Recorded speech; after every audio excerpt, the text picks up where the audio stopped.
উম, মানচিত্র বা ম্যাপের কথা ভাবলে চোখের সামনে প্রথমে কি ভেসে ওঠে?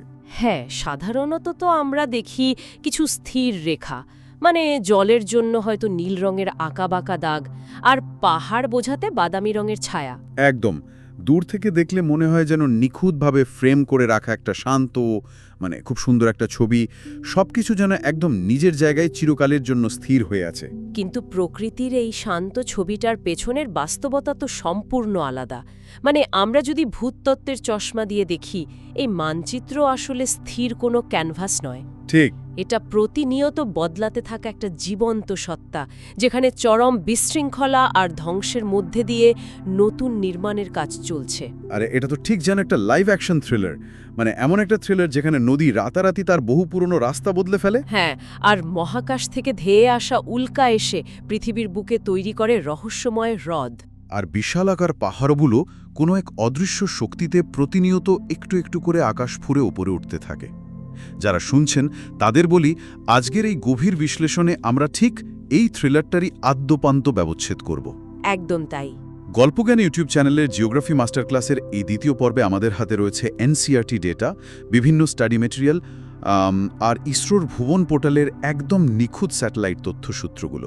আমাদের আজকের লক্ষ্য একটাই, ভারতের পাহাড়, নদী, হ্রদ আর জলপ্রপাতের পেছনের বিজ্ঞানটাকে এমনভাবে ডিকোড করা যাতে মানচিত্রের ওই নীল বা বাদামি দাগগুলো আর কখনো স্রেফ দাগ মনে না হয়। কারণ এই নীল রেখাগুলো কেবল ভূগোলের বিষয় নয়, এগুলো আমাদের অর্থনীতি, সভ্যতা আর কোটি কোটি মানুষের বেঁচে থাকার শিরা উপশিরা। ঠিক বলেছেন।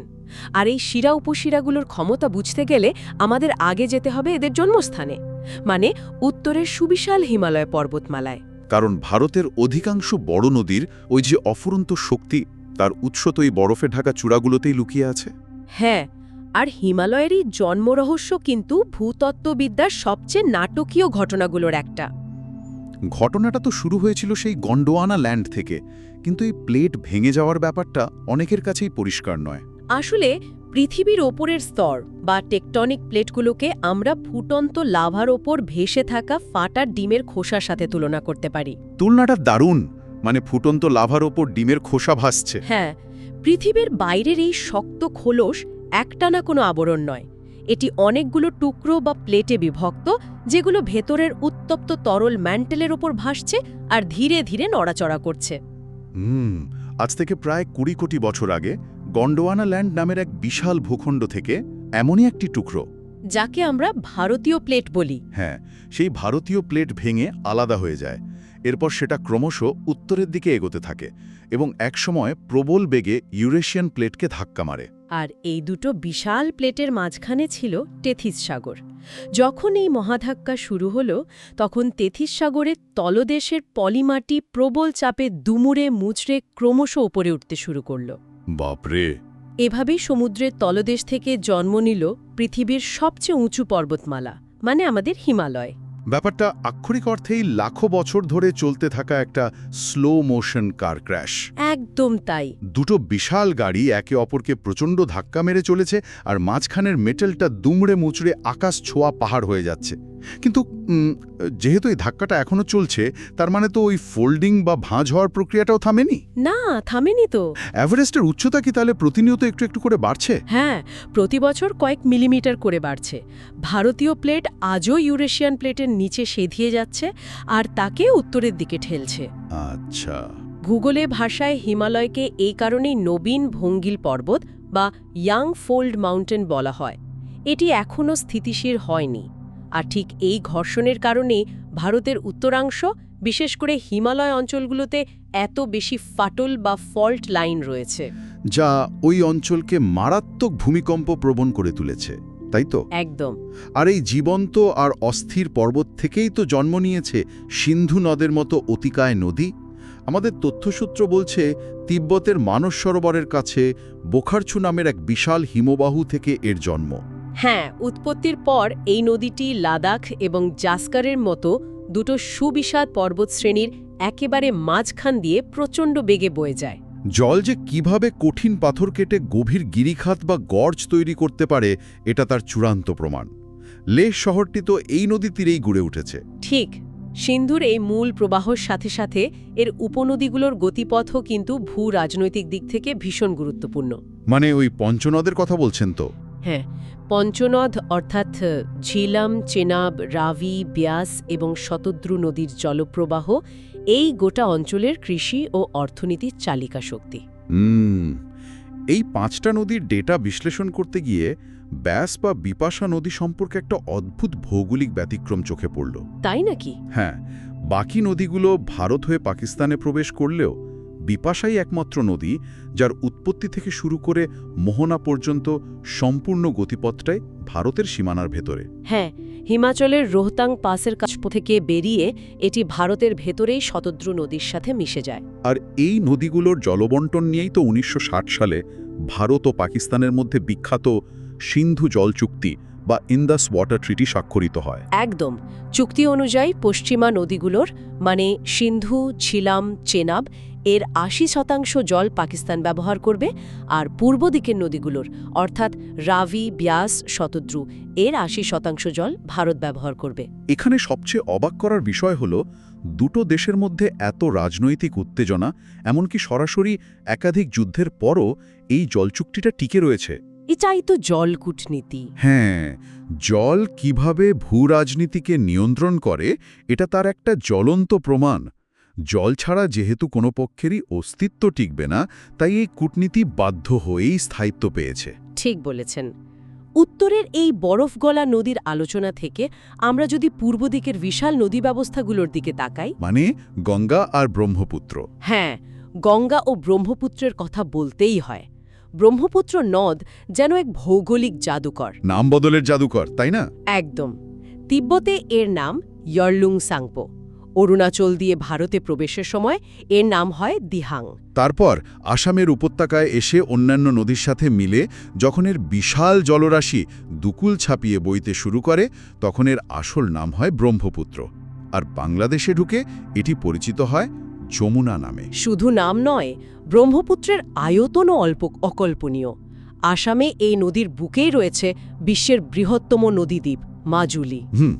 একটা নদীর স্রোত এত পরিমাণ পলি বয়ে আনছে যে নদীর মাঝখানে একটা আস্ত ভূখণ্ড তৈরি হয়ে গেছে, যাকে জেলা হিসাবে ঘোষণা করতে হয়েছে। কিন্তু এই দ্বীপের জীবন ভীষণ ভঙ্গুর। নদীর খামখেয়ালিপনায় প্রতিনিয়ত পার ভাঙে আর নতুন চর জাগে। আচ্ছা, ব্রহ্মপুত্রের আরেক উপনদী লোহিত নদীর গল্পটাও কিন্তু রীতিমতো থ্রিলারের মতো। হ্যাঁ, লোহিত নদী। একে তো অনেকেই খুনি নদী বা রক্তাক্ত নদী বলে। নামটা গা ছমছম করলেও এর বৈজ্ঞানিক কারণটা কিন্তু লুকিয়ে আছে মাটির রাসায়নিক গঠনে। নদীটি যে অঞ্চলের উপর দিয়ে বয়ে যায় সেখানকার মাটিতে প্রচুর পরিমাণে আয়রন অক্সাইড সমৃদ্ধ লাল মাটি রয়েছে। হ্যাঁ, রেড সয়েল। যখন বর্ষাকালে প্রবল বৃষ্টিপাত হয় তখন সেই লাল মাটি ধুয়ে তীব্র বেগে নদীতে এসে মেশে। জলে ভাসমান এই লাল কাদামাটির ঘনত্বের কারণেই নদীর জলের রং আক্ষরিক অর্থেই রক্তের মতো গাঢ় লাল হয়ে যায়। ভৌগোলিক উপাদান কিভাবে লোককথায় পরিণত হয়, লোহিত নদী তার সেরা উদাহরণ। প্রকৃতির এই খামখেয়ালিপনার কথা যখন উঠলই, তখন তিস্তা নদীর সেই বিখ্যাত গতিপথ পরিবর্তনের বিষয়টা নিয়ে একটু কথা বলা যাক। হ্যাঁ, যাকে অনেকেই তিস্তার বিশ্বাসঘাতকতা বলে থাকেন। শুনতে অবাক লাগলেও এটা কি সত্যি নয় যে তিস্তা নদী একসময় গঙ্গার সাথে বিশ্বাসঘাতকতা করেছিল? মানে ১৭৮৭ সালের আগে পর্যন্ত তিস্তা গঙ্গারই একটি উপনদী ছিল। হ্যাঁ, সোজা দক্ষিণ দিকে বয়ে গিয়ে গঙ্গায় মিশত। কিন্তু তারপর হঠাৎ সে গঙ্গা ছেড়ে ব্রহ্মপুত্রের সাথে গিয়ে মিশল কেন? এর পেছনে ছিল এক ভয়ঙ্কর প্রাকৃতিক বিপর্যয়। ওই ১৭৮৭ সালে ওই অঞ্চলে এক ভয়াবহ বন্যা আর প্রবল ভূমিকম্প হয়। এই জোড়া বিপর্যয়ের ফলে ভূত্বকের টেকটনিক টিল্টিং ঘটে। আচ্ছা, মানে মাটির স্তর হেলে যায়। হ্যাঁ, মাটির স্তর সামান্য হেলে যায় এবং পুরনো নদীর খাত পলি পড়ে উঁচু হয়ে যায়। জলের ধর্মই হল ঢাল বেয়ে নিচে নামা।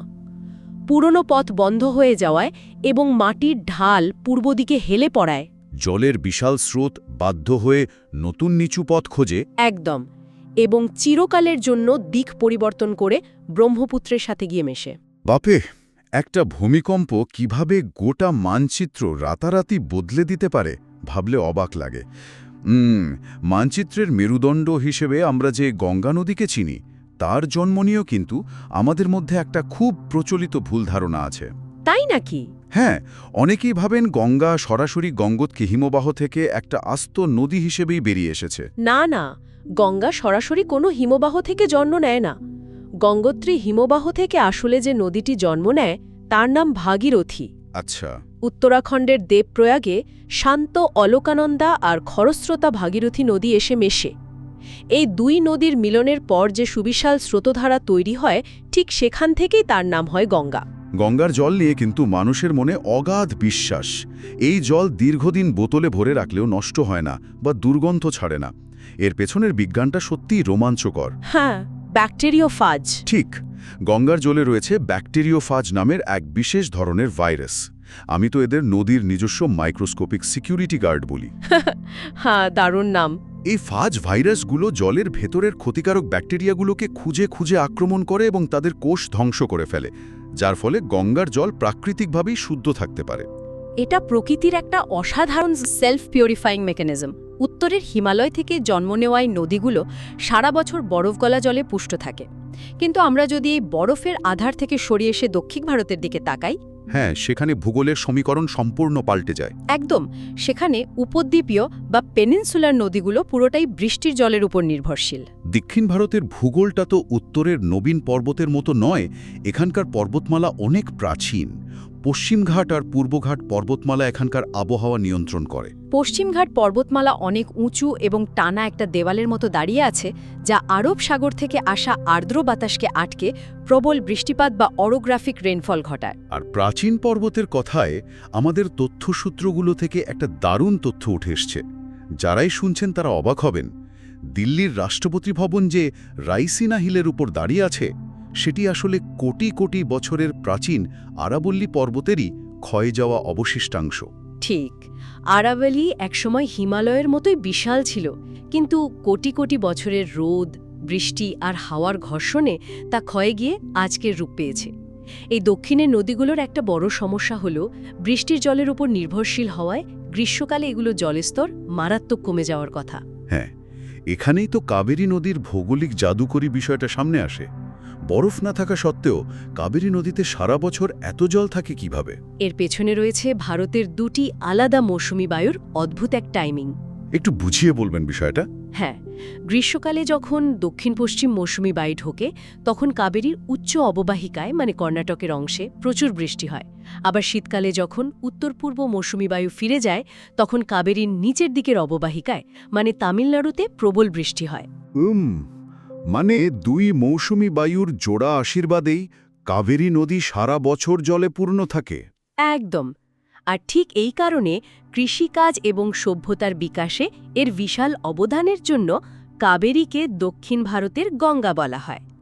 এবার উপদ্বীপীয় নদীগুলোর প্রবাহের দিকের একটা অদ্ভুত তফাৎ দেখা যাক। পূর্ববাহিনী নদীগুলো যেমন গোদাবরী বা কৃষ্ণা মোহনায় এসে বিশাল বদ্বীপ বা ডেল্টা তৈরি করে। কিন্তু পশ্চিম বাহিনী নর্মদা আর তাপ্তি আরব সাগরে পড়ার আগে কোনো বদ্বীপ তৈরি করে না। এরা সরাসরি মোহনা বা এস্চুয়ারি তৈরি করে। এর পেছনের ভূতাত্ত্বিক কারণটা হলো গ্রস্ত উপত্যকা বা রিফট ভ্যালি, তাই তো? হ্যাঁ, এই রিফট ভ্যালির বিষয়টা অনেকটা বিশাল আর খাড়া ওয়াটার স্লাইডের মতো। বিন্ধ্য এবং সাতপুরা পর্বতের মাঝখানে ভূত্বকের ফাটলের কারণে এই গভীর উপত্যকা তৈরি হয়েছে। ঠিক। আর নর্মদা আর তাপ্তি যখন এই খাড়া পাথুরে ফাটল দিয়ে প্রবাহিত হয়, তখন জলের তীব্র স্রোত এত দ্রুত বেগে নিচে নামে যে পলি জমিয়ে ওই বালির দুর্গ বা বদ্বীপ বানানোর কোনো সুযোগই পায় না। মানে নদীর সমস্ত মাটি আর কাদা তীব্র বেগে সোজা সমুদ্রে গিয়ে আছড়ে পড়ে এবং ধুয়ে যায়। হ্যাঁ, জলের এই প্রচণ্ড গতির কারণে বদ্বীপ গড়ার কোনো সময় বা তলানি জমে থাকার জায়গা তৈরি হয় না। নদীগুলোর বিচিত্র আচরণের প্রসঙ্গে রাজস্থানের লুনি নদীর অন্তর্ধানের কথা উল্লেখ করতেই হয়। লুনি নদী তো মোহনাতেই পৌঁছাতে পারে না। একদম। বেশিরভাগ নদীর চূড়ান্ত লক্ষ্য থাকে সমুদ্রে গিয়ে মেশা, কিন্তু লুনি নদী গুজরাতের কচ্ছের রনের লবণাক্ত বালির মাঝেই হারিয়ে যায়। তীব্র বাষ্পীভবন এবং বালির শোষণ ক্ষমতার কাছে নদীটি হার মানে। আর মাহি নদীর গতিপথ দেখলে মনে হবে যেন মানচিত্রের বুকে সুই সুতো দিয়ে সেলাই করা হচ্ছে, কারণ এটি কর্কটক্রান্তি রেখা বা ট্রপিক অফ ক্যান্সারকে দুবার অতিক্রম করে। দারুণ একটা পয়েন্ট। এবার একটু বাঁধের কথায় আসি। নদীর এই প্রবল শক্তিকে মানুষ সবসময় নিজের নিয়ন্ত্রণে আনতে চেয়েছে, আর তার ফলস্বরূপ তৈরি হয়েছে আধুনিক ইঞ্জিনিয়ারিং বিস্ময়, বিশালাকার বাঁধ বা ড্যাম। আমাদের ডেটায় 3 ধরনের ড্যামের কথা রয়েছে। যেমন শতদ্রু নদীর উপর ভাকরানাঙ্গাল বাঁধ, যা একটা গ্র্যাভিটি ড্যাম। এটি কেবল নিজের বিশাল ওজনের সাহায্যে জলের প্রবল চাপ আটকে রাখে। কিন্তু এখানে আমার একটা খটকা লাগছে। কি রকম?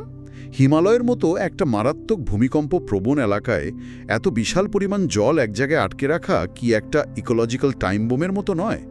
এর ফলে তো রিজার্ভায়ার ইনডিউসড সিসমিসিটির ঝুঁকি তৈরি হয়। মানে জলের প্রবল চাপে নতুন করে ভূমিকম্পের সৃষ্টি হতে পারে। ঝুঁকিটা একেবারেই বাস্তব। বিপুল পরিমাণ জলের ধার মাটির নিচের টেকটনিক প্লেটের ওপর মারাত্মক চাপ ফেলে, আর ঠিক এই কারণে সব জায়গায় কংক্রিটের গ্র্যাভিটি ড্যাম তৈরি করা যায় না। আচ্ছা। উত্তরাখণ্ডের ভাগীরথী নদীর ওপর তৈরি তিহিরি বাঁধ এর একটা দারুণ উদাহরণ। এটি একটি রকফেল ড্যাম, যা কংক্রিটের বদলে মাটি আর পাথরের বিশাল স্তূপ দিয়ে তৈরি। আর এটাই তো ভারতের সর্বোচ্চ বাঁধ, তাই না? হ্যাঁ, এর উচ্চতা 260.5 মিটার। এই বাঁধটির নকশা এমনভাবে করা হয়েছে যাতে ভূমিকম্পের সময় পাথরের এই স্তূপ খানিকটা ফ্লেক্সিবল বা নমনীয় হতে পারে। কংক্রিটের মতো ফাটল ধরার বদলে এটি ভূকম্পের শক বা ধাক্কা অনেক বেশি ভালোভাবে শোষণ করতে পারে। অসাধারণ। ইঞ্জিনিয়ারিংয়ের আরেকটা দারুণ নিদর্শন হল আর্চ ড্যাম বা ধনুক আকৃতির বাঁধ। কেরালার ইদুক্কি বাঁধ দেখতে একদম একটা টানা ধনুকের মতো বাঁকানো। হ্যাঁ, এর মেকানিজমটাও খুব ইন্টারেস্টিং। পেছনের লাখ লাখ গ্যালন জলের বিপুল চাপকে এটি সরাসরি আটকে না রেখে ওই বাঁকানো কাঠামোর মাধ্যমে অত্যন্ত সুকৌশলে দুই পাশের পাহাড়ের শক্ত দেয়ালে ছড়িয়ে দেয়। এটা বিশুদ্ধ পদার্থবিজ্ঞানের এক অপূর্ব প্রয়োগ। মানুষের তৈরি এই বিস্ময়গুলোর পাশাপাশি প্রকৃতির নিজস্ব বিস্ময়গুলোও কিন্তু কম রোমাঞ্চকর নয়। জনপ্রপাতগুলোর কথা বলছেন তো? হ্যাঁ, ভারতের জলপ্রপাতগুলোর ডেটা ঘাঁটতে গিয়ে একটা খুব সাধারণ ভুল ধারণা চোখে পড়ে। অনেক পুরনো বইতেই লেখা থাকে যে কর্ণাটকের যোগ ফলস ভারতের সবচেয়ে উঁচু জলপ্রপাত। অনেকেরই তো এই ধারণা, কিন্তু আমাদের সংগৃহীত আধুনিক ডেটা তো অন্য কথা বলছে, তাই না? একদম। আধুনিক ডেটা বলছে ভারতের সর্বোচ্চ জলপ্রপাত আসলে কর্ণাটকেরই বরাহী নদীর ওপর কঞ্চিকল জলপ্রপাত, যার উচ্চতা প্রায় 455 মিটার। হ্যাঁ, এটি ধাপে ধাপে পাথরের ওপর দিয়ে নিচে নামে। যোগ জলপ্রপাত উচ্চতায় এর চেয়ে কম হলেও এর খ্যাতি মূলত এর প্রবল জলরাশি এবং এর 4টি আলাদা ধারার জন্য। ওই যে রাজা, রকেট, রোরার আর রানী। আর ভারতের নায়াগ্রা খ্যাত ঘোড়ার নালের মতো চিত্রকূট জলপ্রপাতের কথাও তো ভুললে চলবে না। আর মেঘালয়ের নৌকালিকাই জলপ্রপাত তো আরেক বিস্ময়। এর উৎস কিন্তু কোনো নদী নয়, কেবল বৃষ্টির জলে সৃষ্টি, তাই তো? হ্যাঁ, চেরাপুঞ্জির প্রবল বৃষ্টির জল পাহাড়ের সমতল মাথায় জমে গিয়ে সোজা এক বিশাল খাড়া উচ্চতা থেকে নিচে লাফ দেয়। আর হ্রদ বা লেকগুলোর বৈচিত্র্য তো আমাদের ভাবায়। মণিপুরের লোকতক হ্রদের ইকোসিস্টেম তো সারা বিশ্বের কাছেই এক বিস্ময়। এর বুকেই রয়েছে কিবুল লামজাও, বিশ্বের একমাত্র ভাসমান ন্যাশনাল পার্ক। হ্রদের জলের ওপর পচনশীল উদ্ভিদ আর মাটির বিশাল স্তর, যাকে ফুমদি বলা হয়, ভাসতে থাকে। আর তার উপরেই টিকে আছে আস্ত একটা জঙ্গল এবং বিরল প্রজাতির পশু পাখি। হ্যাঁ, আর মহাকাশের প্রবল ধ্বংসলীলার স্মৃতি বহন করছে মহারাষ্ট্রের লোনার হ্রদ। হাজার হাজার বছর আগে মহাকাশ থেকে এক বিশাল উল্কাপিণ্ড প্রচণ্ড গতিশক্তি নিয়ে পৃথিবীতে আছড়ে পড়ে। আরে বাপরে! সেই শক্তির প্রভাবে বিশাল এলাকার পাথর গলে যায় এবং যে গর্তে সৃষ্টি হয় তাতে বৃষ্টির জল জমে এই হ্রদ তৈরি হয়েছে। অন্যদিকে উত্তরাখণ্ডের রূপকুণ্ড হ্রদের কথা ভাবলে তো রীতিমতো গায়ে কাটা দিয়ে ওঠে। বরফ গললেই সেখানে ভেসে ওঠে শত শত প্রাচীন মানুষের কঙ্কাল। হ্যাঁ, চরম আবহাওয়ার শিকার হয়ে একদল মানুষের করুণ পরিণতির সাক্ষী এই হ্রদ। এতক্ষণ ধরে আমরা নদী, হ্রদ, পাহাড় আর বাঁধের যে সুবিশাল ডেটাবেস বিশ্লেষণ করলাম, তার সারমর্ম একটাই। যারা শুনছেন তাদের জন্য বলি, এগুলো কেবল মানচিত্রের নকশা নয়। একদমই নয়। কৃষিকাজ থেকে শুরু করে শিল্পায়ন, পানীয় জল থেকে শুরু করে বিদ্যুৎ উৎপাদন, এই উপমহাদেশের কোটি কোটি মানুষের দৈনন্দিন জীবনের মেরুদণ্ড হল এই ভৌগোলিক কাঠামো। আমাদের সভ্যতা এই নদীগুলোর শিরা উপশিরার উপরই দাঁড়িয়ে আছে। কিন্তু ঠিক এই জায়গা থেকেই আমাদের মনে একটা গভীর এবং অস্বস্তিকর প্রশ্ন জাগে। আমরা দেখলাম উত্তরের এই বিশাল নদী ব্যবস্থা হিমালয়ের হিমবাহের ওপর নির্ভরশীল। হ্যাঁ, এই নদীগুলোর জলের যোগান যদি ফুরিয়ে যায়, যদি এই লাইফলাইনগুলো শুকিয়ে যায়, তবে কি ভারতের এই রাজনৈতিক আর প্রাকৃতিক মানচিত্র চিরতরে বদলে যাবে না? সেটাই তো সবচেয়ে বড় ভয়ের কারণ। শুরুতে আমরা যে মানচিত্রকে একটা লাইভ অ্যাকশন থ্রিলার বলেছিলাম, ক্লাইমেট চেঞ্জের কারণে সেই থ্রিলারের শেষ দৃশ্যটা কি এক চরম বিপর্যয়ের দিকে এগোচ্ছে? এই গভীর প্রশ্নটাই আজ তাদের ভাবার জন্য ছেড়ে দিলাম, যারা এতক্ষণ ধরে আমাদের এই আলোচনা শুনলেন। এই বিষয়গুলো নিয়ে সত্যি আমাদের ভাবার সময় এসেছে। গল্পজ্ঞান চ্যানেলের জিওগ্রাফি মাস্টার ক্লাসের তথ্যসূত্র থেকে করা আজকের এই গভীর বিশ্লেষণ আমরা এখানেই শেষ করছি। আবারও ডুব দেব নতুন কোনো তথ্যের গভীরে। মানচিত্রের পেছনের এই গল্পগুলো হয়তো আমাদের ভবিষ্যৎটাকেই নতুন করে চিনতে শেখাবে। ভিডিওটি লাইক করবেন এবং চ্যানেলটি সাবস্ক্রাইব করে আমাদের সাথেই থাকবেন।